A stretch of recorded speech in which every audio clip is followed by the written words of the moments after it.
Hi there, and thank you so much for taking the time to experience the Indigo Edit with James June. My name is Megan, and I'm the creator and artist behind James June, and I'm so thrilled to have you here.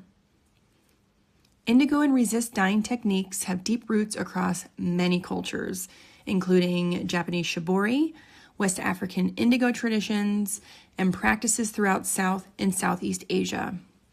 It's so important to acknowledge that I approach this work merely as a student with deep and profound respect for its origins. So, full disclosure, this is my very first time making a video, and I'm definitely one of those people who isn't overly thrilled with how their voice sounds recorded, but we're going to walk through this together, both as beginners of something, and I think that's really special. So, let's get into it. So in this kit, we have the Indigo Edit written guide. We've got 2 ounces of Rit indigo dye. We've got 2 ounces of the Color Stay fixative, table salt, a disposable apron, some disposable gloves. We've got 2 spring clamps, as well as 3 circular wooden blocks. We've got a handful of rubber bands, as well as 2 100% cotton white bandanas. So for the Many Moons pattern, you're going to need a few things. You're going to need 1 bandana, 2 spring clamps, 3 wooden circles, and 4 big, steady breaths. Here we go. So we're going to start off by grabbing one of our 100% cotton white bandanas and removing it from its packaging. When you open this guy up, you're going to notice there's a lot of crease marks. Don't pay them any mind. Just go ahead and give it a shake, get some air through it, and go ahead and lay it on your table. When we look at this bandana, we want to see it in quarters.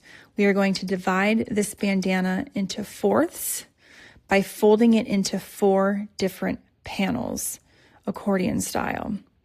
So the first fold, we're going to fold up and go ahead and give it a good crease. You're going to want to then flip over your bandana and fold it backward. So you've got the first layer on top of the second layer. You're going to flip it over and fold it over again. So now we've got 3 layers on top of each other. Flip it over and go ahead and fold it again and give it a good crease. So right now we have 4 different sections. If the flipping over technique is kind of confusing, I'm going to show you another way to do it that I really like to do. It's called the fold and pinch. So similarly, we're going to fold it forward, give it a crease. We're going to pinch the back and grab the panel right behind it and fold it over again. And then we're going to go ahead and do the same where we're going to pinch the back and fold it over again. So now we have 4 layers, just like we did previously. Either method works. There's no right or wrong way, whatever you're comfortable with. As you can see here, this is folded accordion style. But I've got a piece right here that's a little asymmetrical, which is totally fine. For myself, I'm going to go ahead and even that up a little bit. I want to make my panels as symmetrical as possible. I really want these circles to be pretty straight. So now I've got that a little bit more tied up for myself. But that being said, there's beauty in asymmetry, so no pressure whatsoever to make it perfect. Similarly to our first folds, we're going to take this rectangle and fold it accordion style as well. So we're going to fold it over once, flip it over, fold it over again, flip it over, and then we are going to fold it again, flip it over, and then guess what? We're going to fold it over again. Similarly to the first 2 folds, I'm going to show you how to do the fold and pinch for this as well. So go ahead and open that bandana back up to the long rectangle, and we're going to go fold, and we're going to crease it, and we're going to pinch the back, fold it up again. So we're actually grabbing the fabric behind, fold it again, and now we've got a cute little square here. As you can see, we've got this folded 2 different ways. Both ways are accordion style, and as you can see, there's a ton of layers here, which is exactly what we want. Each of these layers are going to have our circle pattern on them, and it's going to look great. So go ahead and grab your first wooden block. You're going to place your circle on the very top of your square, directly in the middle. Afterward, you're going to want to grab, I would say, roughly the middle of your bandana. It doesn't have to be dead center, but go ahead and try to find a middle layer of your stack here. I found it just about here. And so I'm going to go ahead and grab another one of my circular wooden blocks and place it directly in the middle. And then I'm going to fold that top circle back on top of it. So the first wooden circle and the second wooden circle are stacked on top of each other with some layers in between them. And then I'm going to take the third wooden block and put it on the bottom. And so I've got one on the top, one in the middle, one on the bottom. I made a very medium funny joke in the written guide that it's kind of like a hamburger. So you've got two circular wooden blocks on the top and bottom as your buns, and then you've got one circular block in the middle as your hamburger. So now we're going to grab our spring clamps, and what I like to do is place them on either side of my circle here. These two clamps are actually going to hold your blocks together. If for some reason your pot isn't wide enough to put them on either side, you can actually put one of the clamps on the top of the circle and keep one on the side. That way you can put it in diagonally and it should fit perfectly. Okay, so this next pattern is called tree rings, and we're gonna need a few things. Again, we're gonna need that other bandana, those handful of rubber bands, and maybe a little creative courage. So if you don't have any, let's find it together. So similarly to the previous pattern, we're gonna go ahead and take our bandana out of its packaging. Again, it's going to have a lot of crease lines in it, which is totally fine. Just give it a little shake, get some air through it, and go ahead and lay it down on your table. So we're gonna go ahead and start by creating little peaks throughout this bandana. We're gonna take our pincher fingers and pinch anywhere in the center of the bandana. We're going to pull up, and we're gonna grab a rubber band and go ahead and secure that little peak with the rubber band. You're kind of making something that looks like a little ghost. I don't know if you can see it there, but look how cute that guy is. The top of this peak is actually going to be the center of our tree ring. It's gonna be the center of the concentric circles that we're making.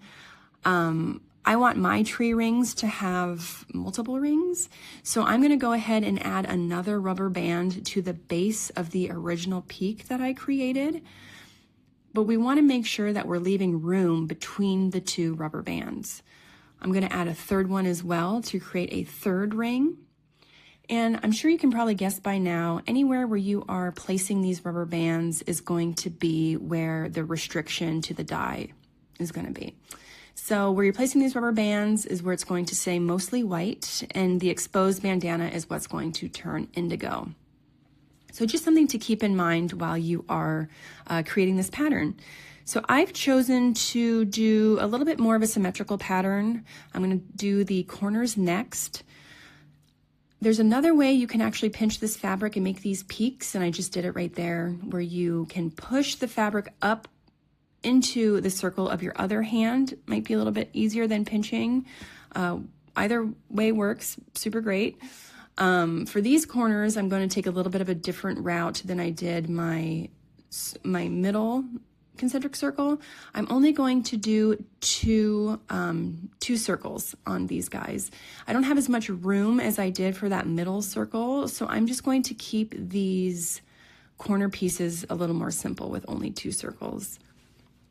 What's really great about the tree ring pattern is you don't have to be symmetrical. You don't have to have a plan. You don't have to really even think about it. You can just open up that bandana, grab your rubber bands, and just start making peaks wherever you'd like. One of my go-to patterns definitely is similar to how I started this bandana, where I pinch directly in the middle of the fabric, and I continue to place rubber bands down the original peak, but you can keep placing those rubber bands all the way down to the end, and it turns out kind of looking like a spider web.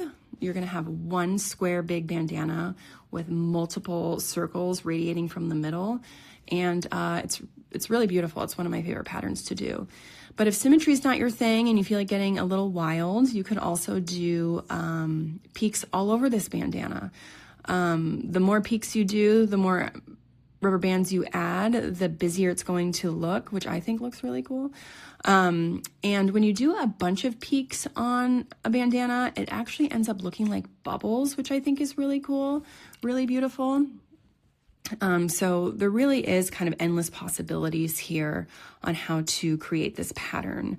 I'm using rubber bands right now, and I included rubber bands for the kit because they're a little bit easier to manage, but traditionally I like to use white cotton rope to make these restrictions. But again, it's just a preference. Oh, there's Josephine. Hello. It's just a preference. Rubber bands do the job just as well.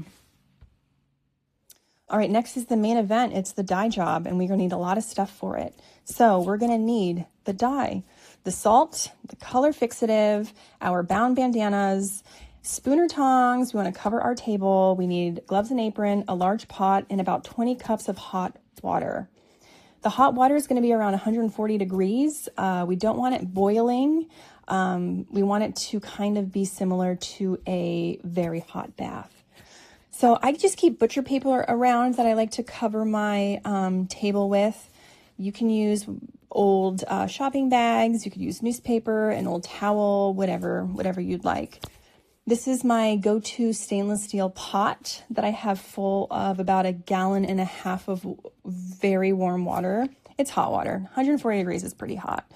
I've got my non-porous spoon. I've got my tongs.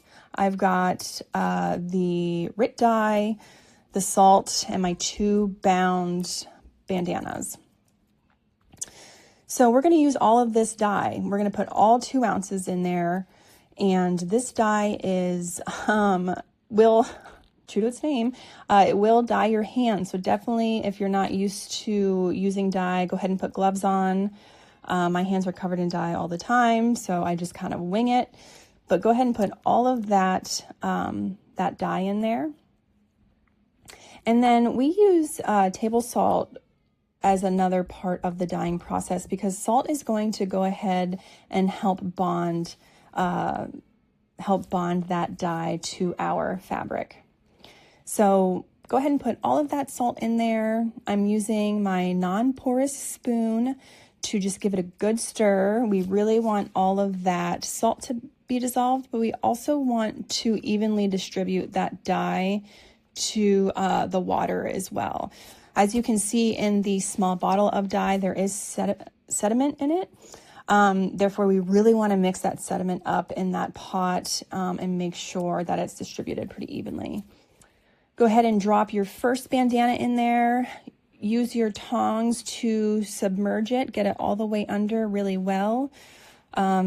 As far as this wooden blocks bandana goes, the wooden circles are going to cause it to float a little bit, which is totally normal. That's okay. But because it's going to cause it to float, you're going to want to go ahead and keep flipping it over. I like to actually pinch the end of it and kind of drag it through the dye, but just as you're dyeing over the next 30 minutes to 2 hours, just regularly go through and give that a stir. You can stir the pot itself, or you can move around the fabric inside.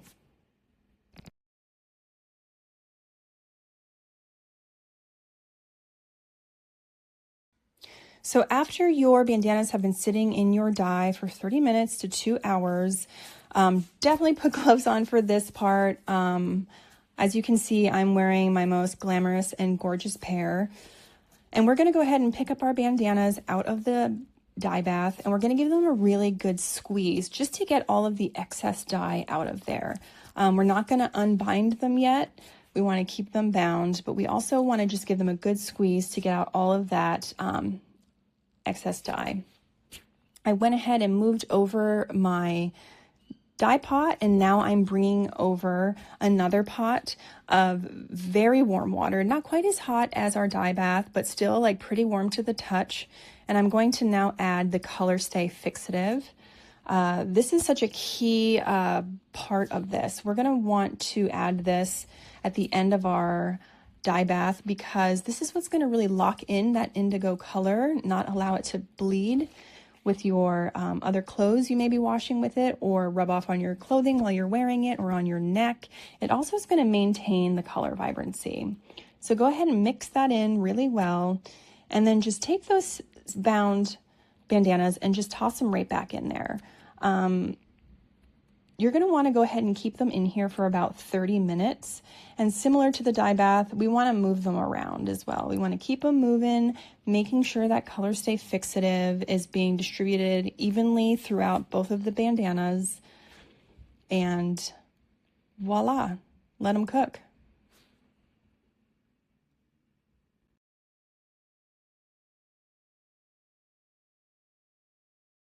All right, so after 30 minutes, we're going to want to go ahead and remove our bandanas from the Color Stay Fixative. But I wanted to show you guys something first with this ball jar. As you can see, the fixative water is pretty blue. No concern whatsoever. That is just unbonded dye being released into the water.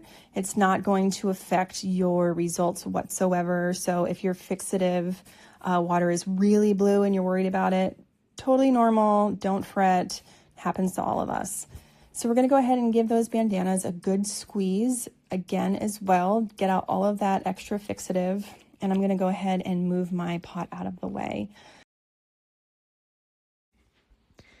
So RIT dye and RIT Color Stay Fixative are both non-toxic and can safely be disposed of by pouring them down just your household drain, either a sink or a toilet, connected to a municipal sewer or septic system.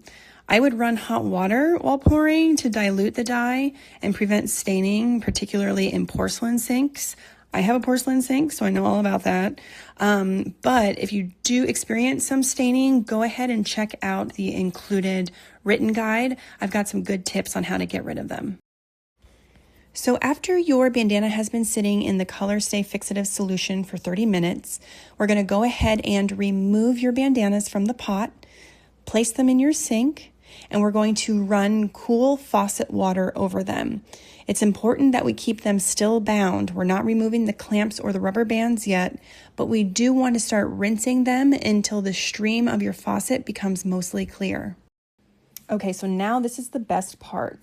So you just took your bandanas out of the fixative and you've rinsed them under a faucet of cool water until they've run clear. You've kept them bound, you've run them under water, the stream has become mostly clear, and now we are going to reveal what they look like. Removing the first block is always the most exciting. Look at, oh, there's Josephine again, my cat. Look at the difference between that deep dark indigo and that bright white center of each of these blocks.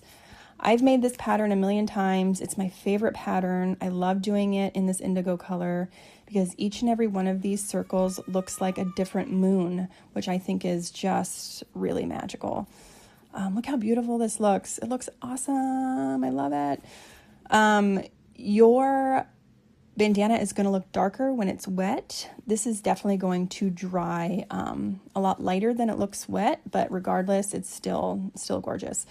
Okay, so now we're going to do the tree rings bandana. There's two different ways you can remove these rubber bands. You can pull them apart really gently. Again, we don't want to put any holes in the bandana.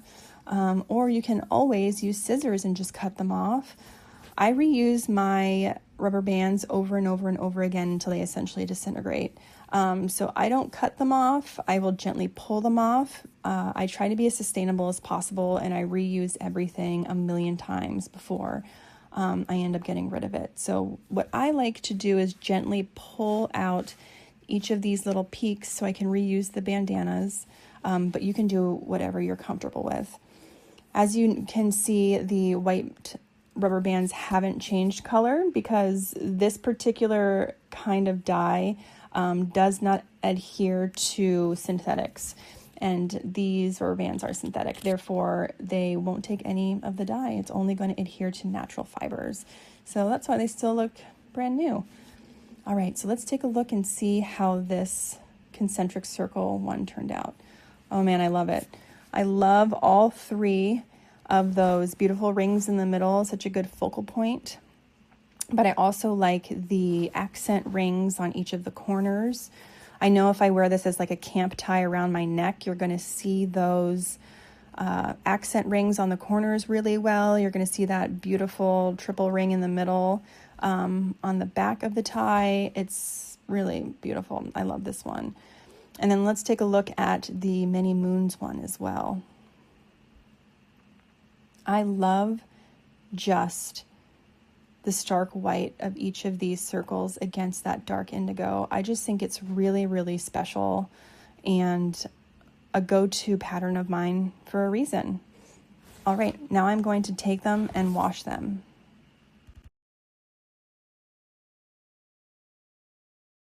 Okay, so you can either wash your bandana by hand or on gentle cycle with mild detergent in cold water.